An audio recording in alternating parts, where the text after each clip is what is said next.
Mother, man. This is Katherine Ramsland, and you're listening to Murder, Metal, Mayhem. Spreading faster than a case of the clap in a trailer court. Able to shatter eardrums within a 666-mile radius.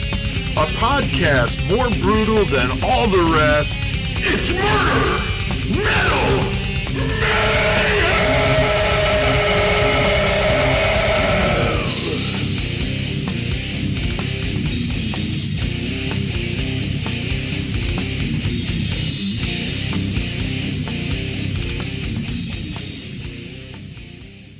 I have the privilege to be interviewing a very accomplished author and professor of forensic psychology, Dr. Katherine Ramsland. It's hard to watch a true crime documentary and not see you on there, Dr. Ramsland. You really get your name out there. It's pretty amazing. And now that I've seen you on there, it seems like I see you every single one. So thank you for taking the time to talk to us on Murder, Metal, Mayhem. Oh, I'm happy to be here. Thank you for having me. Excellent, excellent. Now, you have a very impressive resume of books that you've written. I'm an author. I've only written 3. I feel like a hack artist to see how many you've written, and impressive as well. I've got a few in my own collection.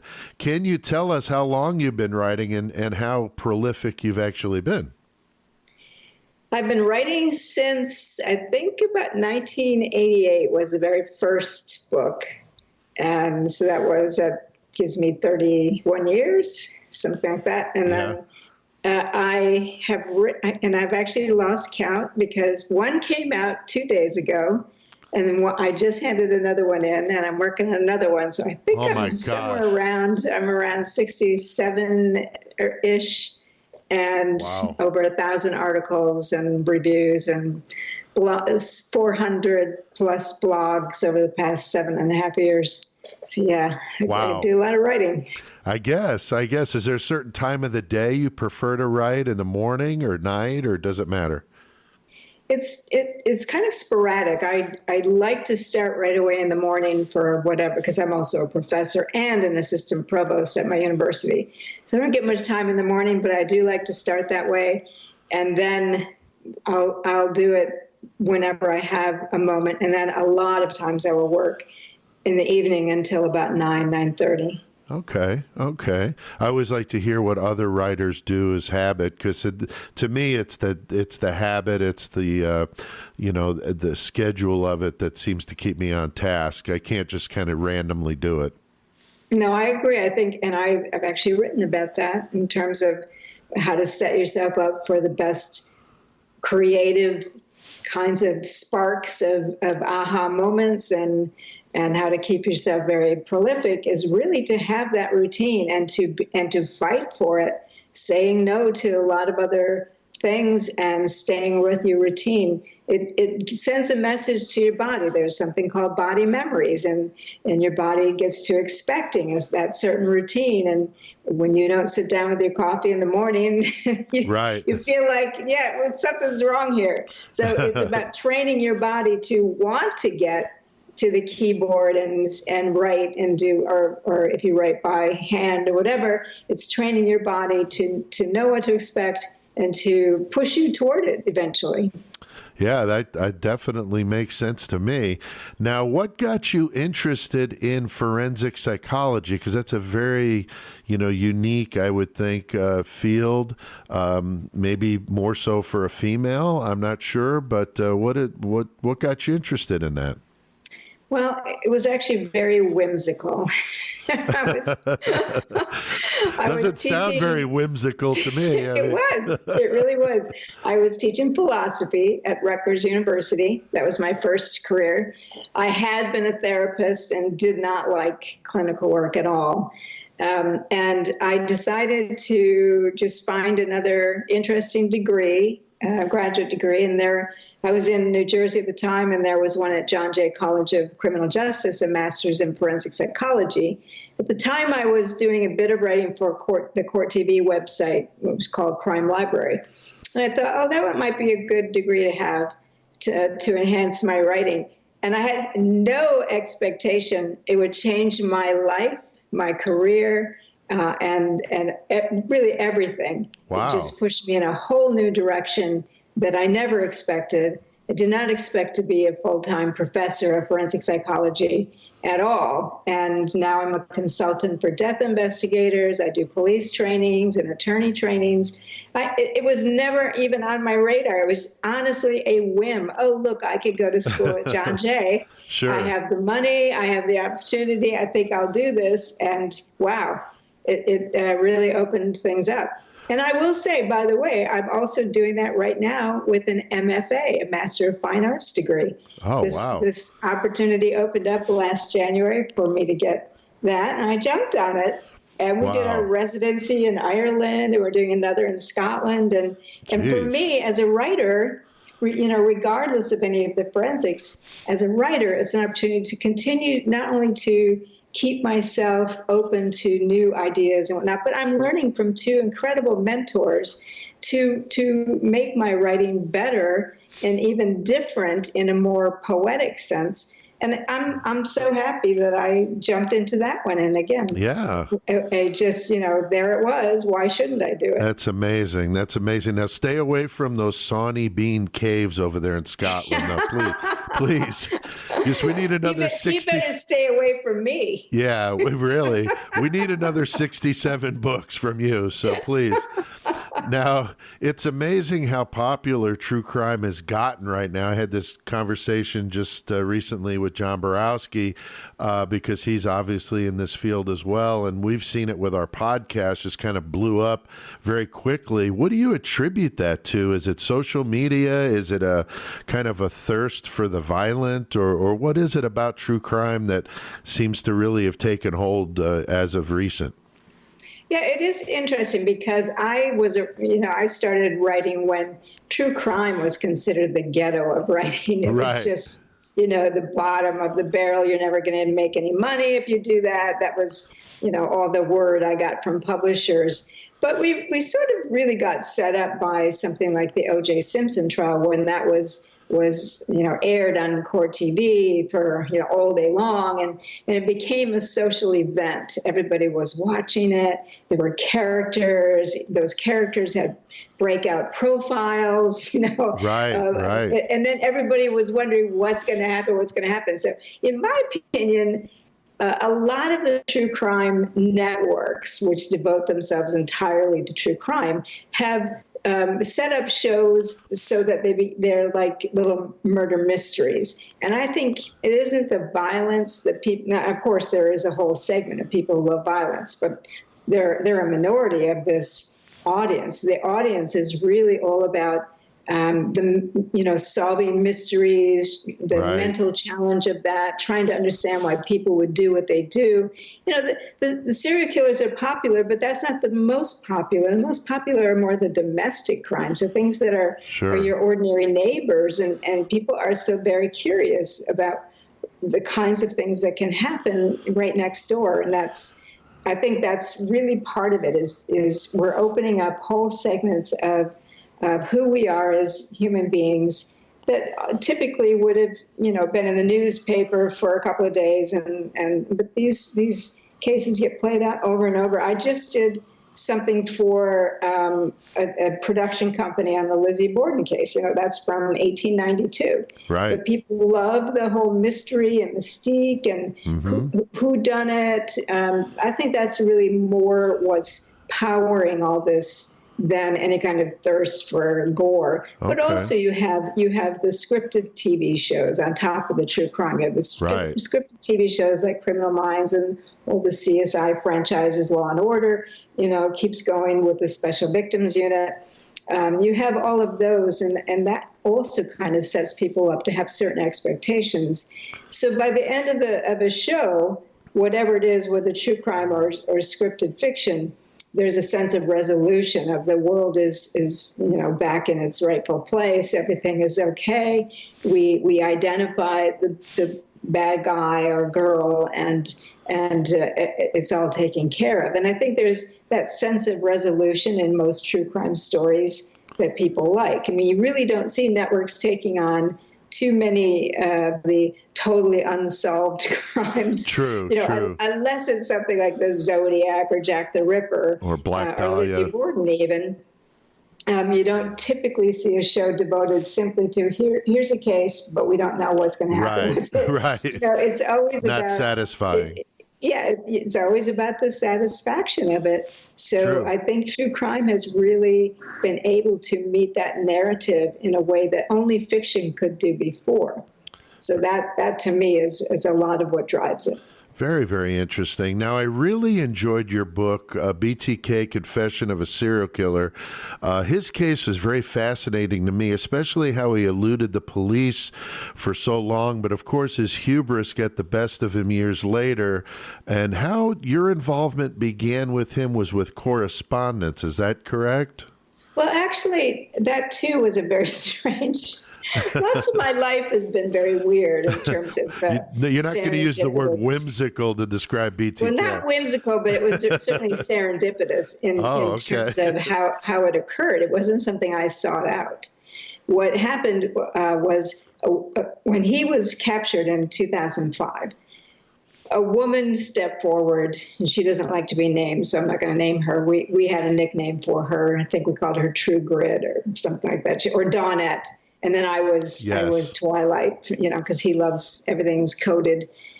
So she had wanted to write a book about him. She had never written a book, but she thought she could do it. And she took up this correspondence with him. That lasted about 5 years. She was in the newspaper as, undertaking this project. And I saw her on Facebook one day. She didn't know me, but I just said, whatever happened to your BTK book? Well, she didn't know who I was because she had one of my books she was going to use as a model. Oh. She begged me to take it over, where they had a fund sort of organized where whatever this happened with his book, they would get most of the proceeds. So I had to sign into that and say that was okay with me, and it was. The second thing was they had to also evaluate me and what I wanted to do. So I basically wrote a proposal for them discussing the fact that I didn't want to just interview and work with Dennis Rader on his so-called autobiography. I created something I called a guided autobiography. No one else has done something like that. There's no genre for it. But I created a guided autobiography so that whatever he had to say was going to end up benefiting criminal justice, forensic psychology, and law enforcement. And they liked that. Apparently, they had turned down a few other writers who are largely tabloid-oriented writers. And they said, if there's, we don't want there to be a book at all about him, but if there's going to be one in which he participates, then that's the kind of book we would want. So I passed that test. I mean, all of this took about a year. That's amazing. And during that time, I also then had to win him over. So there were three strands going on here. Yeah. And to win him over, and this is the whole first chapter of the book, I had to agree to work with his code system. Yes. And so he sent me this weird that was crazy. Half of it. I know. And then sent half of it to the very kind of Zodiac stuff. Yes. Sent the other half to, True Grit. And then we had to compare together what all of this meant, because then what he would do is he had this like A, B, C, D, and each of those was a symbol for. Then he had a symbolic word, and that word would be found somewhere in his letters. Wow. It was so complicated, but kind of intriguing and challenging. Yes. And I was up for it. But then he kept forgetting what things meant. So by the end of chapter 1, you see me creating the code, which is interesting because one of his big issues is he doesn't want women controlling things. Right. And here I was taking control of the whole process. But at any rate, by the end of all that, and I'd met the attorney for the victims' families. I'd gone out to Wichita. I met Dennis, in the prison. And so by the end of all that, we were ready to go. Everything was in place. The legal papers were all signed. But then publishers didn't want to touch that because even though they found the whole project very intriguing, they didn't want to get involved in a legal document involving the victims' families. Sure. So wow. It became such a issue finding somebody. It wasn't that they didn't think it was a great idea. It's just that they didn't want to deal with the aftermath. Also, some of my prior editors said, this is too dark. I don't want to read a book that's from his mind. Yeah. Which I thought was interesting. It is very dark. I mean, it is very dark, but isn't that what everyone's Well, of course. I mean, what do you expect? So why would publishers pull back from that? That was weird to me. But anyway, so finally found a home for it, and we proceeded to do this together. Very, very interesting. Now, what I found interesting as well was this intricate log that he kept that you talk about in the book of every minute detail of his activities in prison. Can you expand upon that? I mean, what was the deal with that? Yeah, that was one of the very first things he sent me was these pages filled with what time he got up, what breakfast he had, and what time, and when he was finished, and what he did next, and which TV shows he was watching, and how much time he devoted to correspondence to the many people who were writing to him. And it was just this log. That's exactly what it was, a log of his activities, because he believed this would be of interest to somebody. Okay. I pretty much set him straight that is not what I'm going to be putting in. I don't really care about that he ate peas and carrots every day, or some really obscure information. Well, occasionally, and he's not the only serial killer I had correspondence with. Occasionally, it's interesting if like a holiday is coming up. What do they do? Right. What is that for them? So you do get some interesting information, but I really didn't need a minute by minute log of his activities. And he's got all of this in boxes. He's got all these pages and stuff. Wow. That he thinks somebody will want one day. So, well, what else does he have to do, right? I mean, he might as well fill his time doing something, I guess. But you wouldn't believe how busy he is. Wow. And sometimes 2 weeks will go by and I haven't heard from him. Well, he's just so busy. Wow, that's crazy. He's really busy.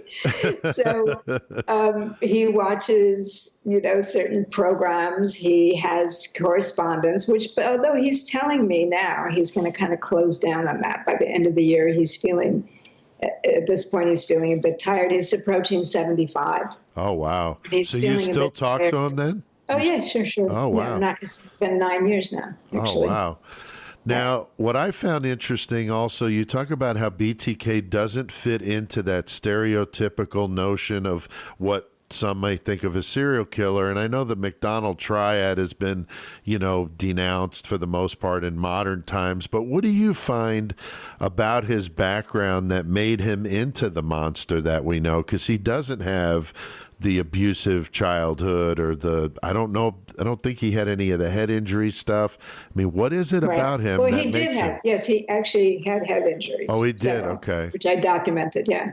Okay. But I don't know that they rise to the level of the kinds of head injuries like Richard Speck's or somebody like that had. Right. But we don't know because we didn't get to do, we wanted to do an MRI, a functional magnetic resonance imaging scan, but the warden said no. And then we tried through the governor and didn't get any response either. So unfortunately, we can't see if there was some kind of brain damage until perhaps after he dies. At any rate, first of all, thank you for saying the McDonald triad has been debunked. I say that in all of my classes and beg students to please stop thinking there's this triad of from predictors. The 60s. So. It was never stated that way. The guy who invented it, McDonald, the doctor, first of all, didn't even have a scientific representative group to test it on. He mused over, might there be some predictors? He had more than just those three, by the way. And then later, when the FBI did their prison study, they didn't find the majority of their offenders. And their study wasn't scientific either. It wasn't representative. And it was a very tiny sample compared to how many serial killers there actually are. But they didn't find that the majority had these three signals either. And yet many of them went out with their books saying this is the McDonald triad is a thing. It's not. And so thank you for saying that. Sure. And I've actually had people say to me with Rader is, oh, you just didn't, since you didn't find these things, you just didn't get the truth. I'm like, or you don't have the truth. And you have to drop this idea before you even get the data, that this idea of what must be true is a very poor approach. It's making the facts fit the theory rather than finding out your theory might be deficient. So Rader becomes a contributory kind of case in terms of being an outlier for that, but I think we actually do see others similar to him, and I think you're going to find the Golden State serial killer is very similar to him in terms of all of his background and the kinds of things he decided he wanted to do. But you can really reform your what your goals are and what your ultimate identity would be by simply obsessing enough over something, exposing yourself enough to it. I mean, when he was in his teens, he had a number of things. One was a head injury, but also his mother dropped him on his head when he was a child and did not get help. He turned blue. He did a lot of things during before his adolescence where he would tie a rope around his waist to get erotic pleasure, and then he'd black out. So there were hypoxic events in his background. And also, he stumbled upon some true detective magazines. Yeah, that's a common one. It's a common one. And, I mean, you'll find this from one killer to another. There are many of them that talk about that. Bundy. Even though it's dismissed as being causal, we can't dismiss it as being a factor in if they say, this is I read this and had my first orgasm, that's a big deal because that means they're set up to find that very arousing and to go back to it over and over and over again. The more they expose themselves to that kind of perspective in terms of who they are, the more they're going to find ways to narrow their life focus to be that. So Rader had a number of factors, psychological factors that braided together, one of which was that females humiliated him. His mother humiliated him. His teachers humiliated him. And he got extremely upset that they had control over his life. He wanted to keep control over them. So by the time he was a teenager, he was drawing girl traps and imagining tying them to railroad tracks and, keeping someone like Annette Funicello in a cage for his pleasure. So he was already thinking what he really wanted to do was keep women under control. So that's one factor. Another factor is he wanted to be significant. He wanted to be famous. And he would see things like the Clutter murders, which became Truman Capote's book in Cold Blood. That happened in Kansas, about 200 miles to the west of him. He was in a car with a girl he had a crush on at the time that came over the radio, and that had a big impact on him. He studied other serial killer cases like H.H. Holmes and Harvey Glattman. Anyone who bound their victims was of interest to him, and anyone who strangled their victims was of interest to him because he was learning techniques from them. So when you have somebody who is narrowing the spotlight of his sense of identity of his life to a specific type of way to become famous that will also achieve, power over women, you have a setup here for somebody whose fantasy life is going, and especially someone with an active fantasy life is going to be looking for opportunities. And it isn't that he immediately succeeded. He tried to abduct a young woman and she fought him off. So that was a failure. He began entering houses as tryouts. Same with the Golden State Killer, actually. Right. If he's the serial ransacker, he broke into lots of homes just to steal items. And that's what Rader would do. He'd break in just so he'd feel this power over other people. And he'd take something insignificant like a hammer or, something, nothing, just to show I was in here and I have power over you. He wasn't in it to enrich himself. He was in it to be able to do it. So he had a lot of rehearsal in those kinds of things. He was a voyeur. He'd run around backyards looking in windows. So he built himself up to finally deciding he's going to be a killer. And then he has some precipitating incidents. He gets laid off from a job he really, really wanted. He's angry. He's going to be taking criminal justice classes. His wife is now supporting him, which, once more, under the thumb of a woman. Right. This is not okay with him. So that really, all of those factors together combine to be, with his fantasy life, become the launching pad for, I'm going to try this. Right. I'm going to see if I can do it. And you don't need to have childhood abuse or head injury or anything like that to form yourself into the type of person who's decided, this is what I want to be.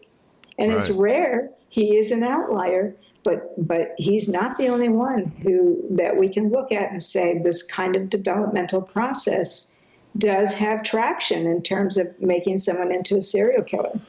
Yeah, I find that very, very interesting, and especially his study of H.H. Holmes, which I remember going back to John Borowski and his documentary about Holmes, how John was actually contacted by the FBI when they were trying to find who BTK was, thinking that maybe he would show up at a premiere of the documentary down there. That was very interesting.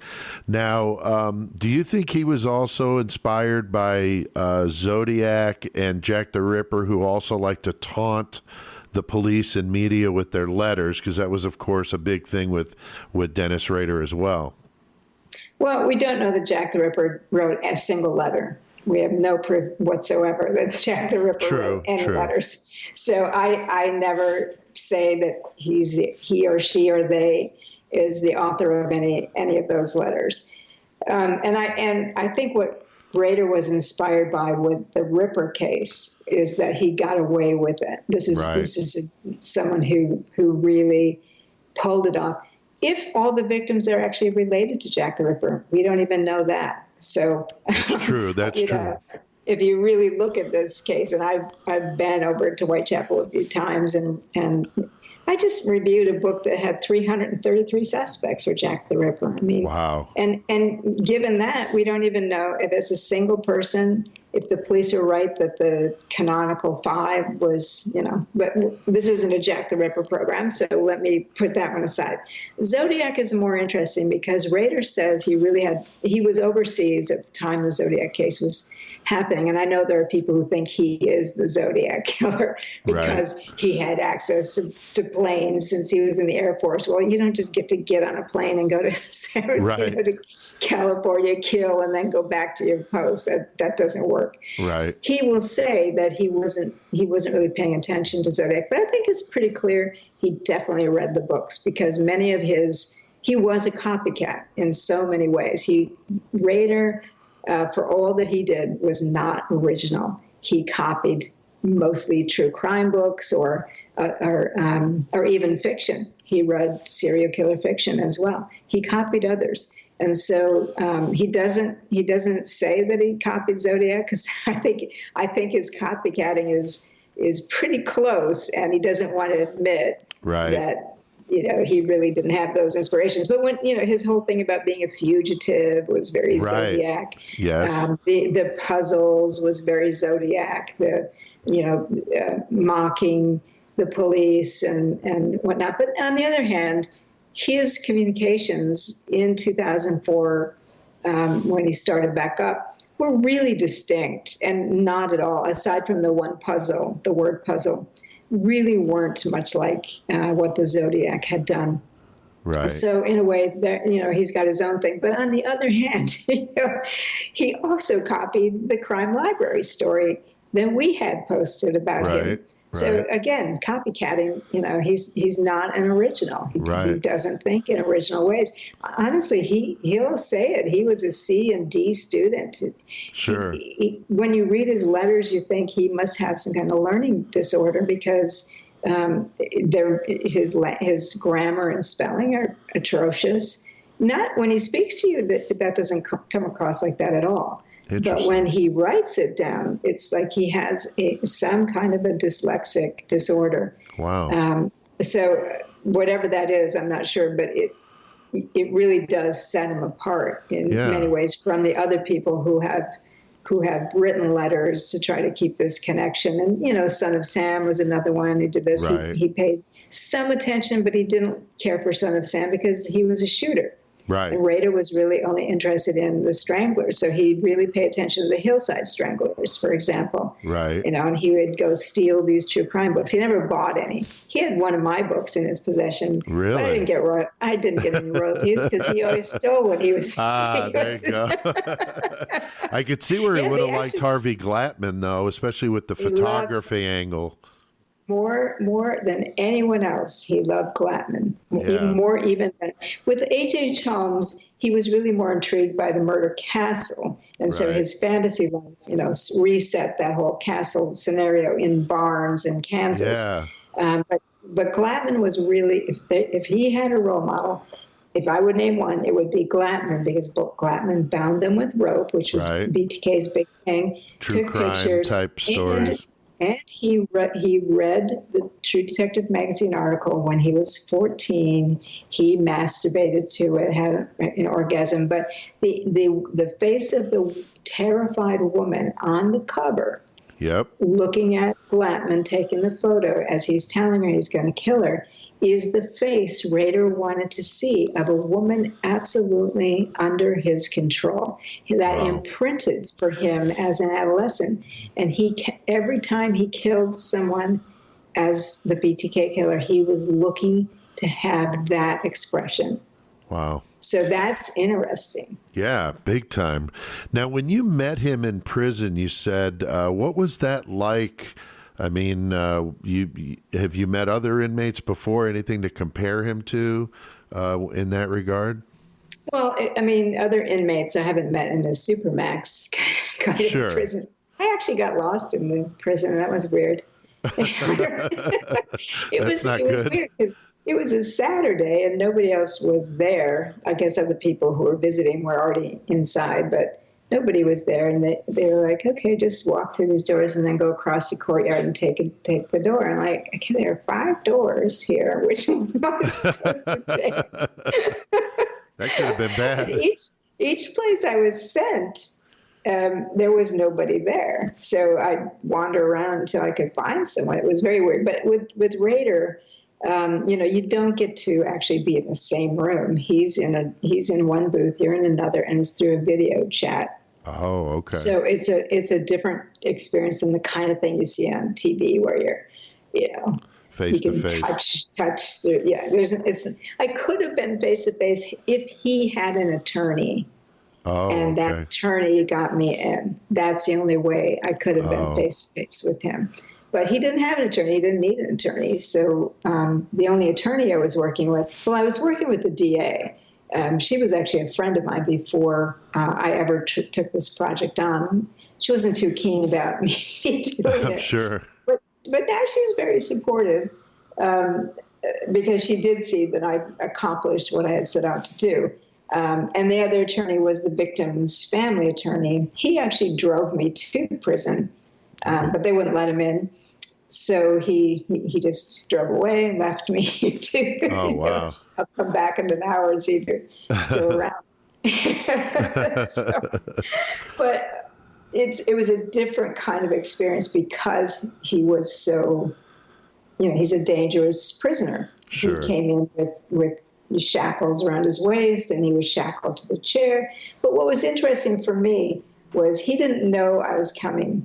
The first time I met him, he didn't know I was coming because it was really sort of again, whimsical.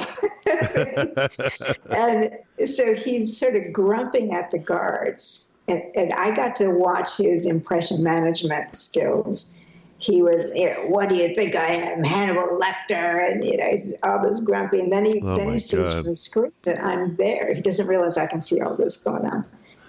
He realizes I'm there. And boy, right away, face changes. Oh, wow. Hi. Hi, how wonderful to see you.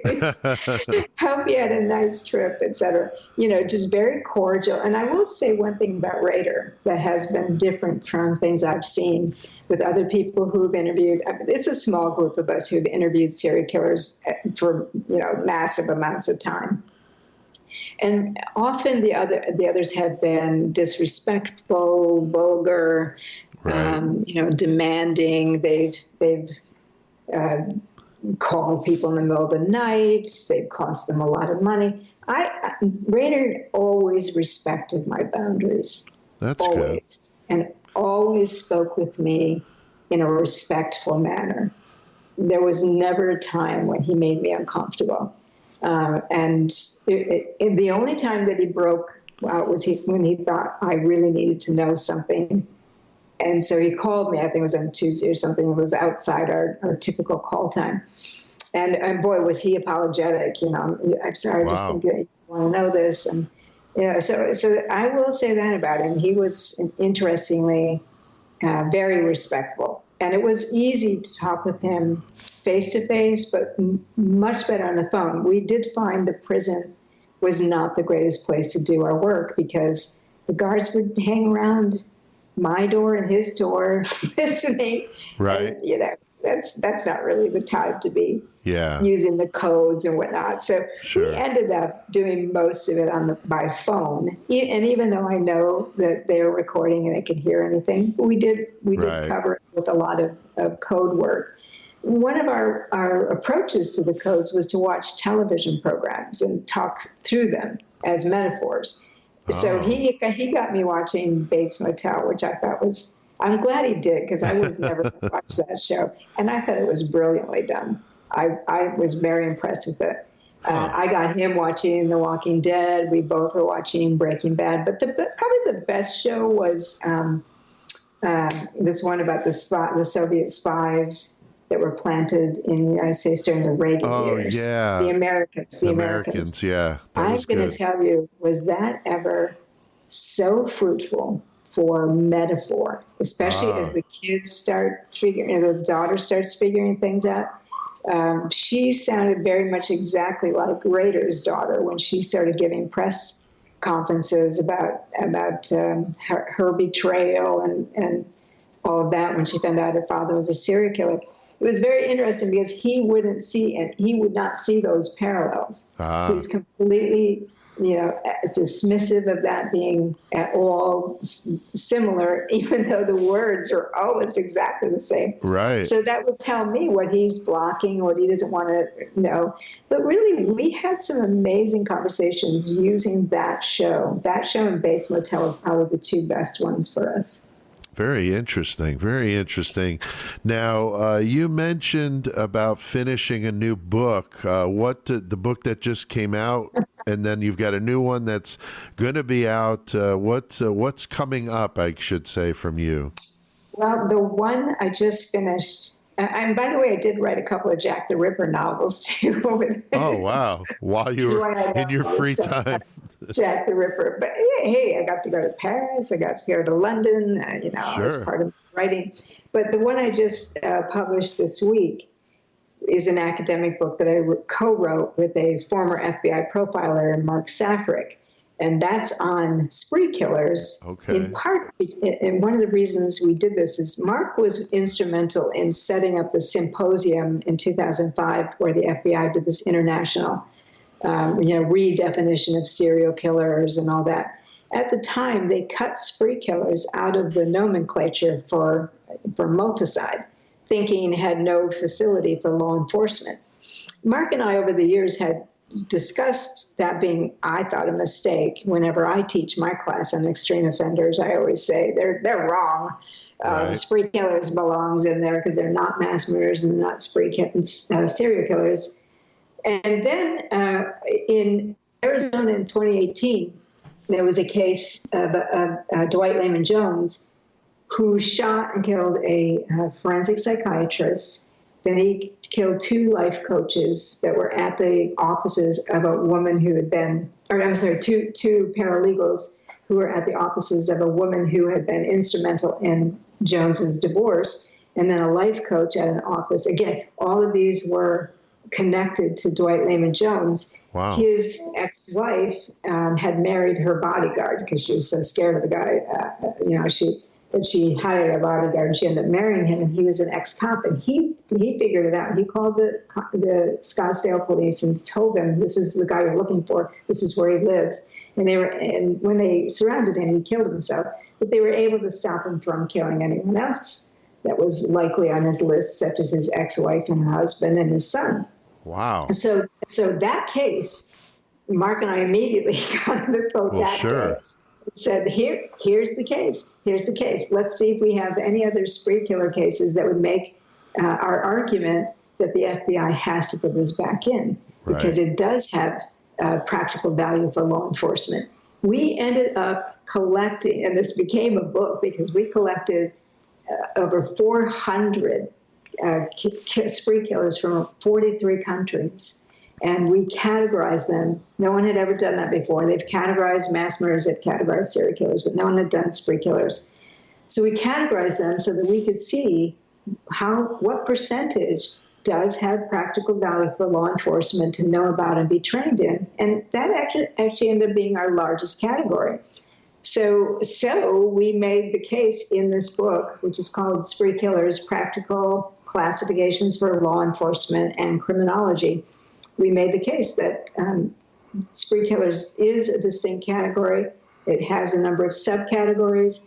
From those subcategories, training programs could be made for law enforcement so that they can figure out how to identify and stop these people before they kill others. So I thought that was an exciting project. And then the next one is a book that's coming out in the spring of how to catch a killer, or actually how to catch serial killers. And it's 30 cases of how serial killers have been caught primarily with persistent or clever police work or forensic innovations.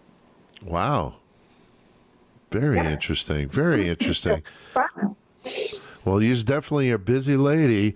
Now, how can listeners get in touch with you and purchase your books? I know you're got stuff on Amazon, but any other way people can get a hold of you or your material? I'm on Facebook. I have like 3 pages on Facebook. I got rid of my website some time ago because first of all, I just was too busy to keep up with it. Yeah, but I'm pretty active on Facebook on a daily basis. There's fans of Katherine Ramsland. There's my Katherine Ramsland page, and there's a personal page. I go on and post all kinds of stuff on that. And I also have a blog on the Psychology Today website that I've been doing for 7.5 years. And people write to me there as well. So it's pretty easy to find me. Excellent. I've seen a lot of the lovely pictures that you post on Facebook of sunsets and trees and just a lot of random things. Very interesting. It's always nice to see something like that on Facebook instead of the awful things that you usually see from people that post things they shouldn't be. So I agree. Always refreshing. So thanks for taking the time out of your schedule to do this interview, Dr. Ramsland. Continued success in everything that you do, and hopefully we can talk to you again sometime in the future when something comes up, and we need somebody with your breadth of knowledge, because you definitely are that, and I really appreciate it. Great. Well, thanks for having me. It was a pleasure to be here. Great. Thanks. We'll see you soon. Bye. Okay. Bye. Mother, man.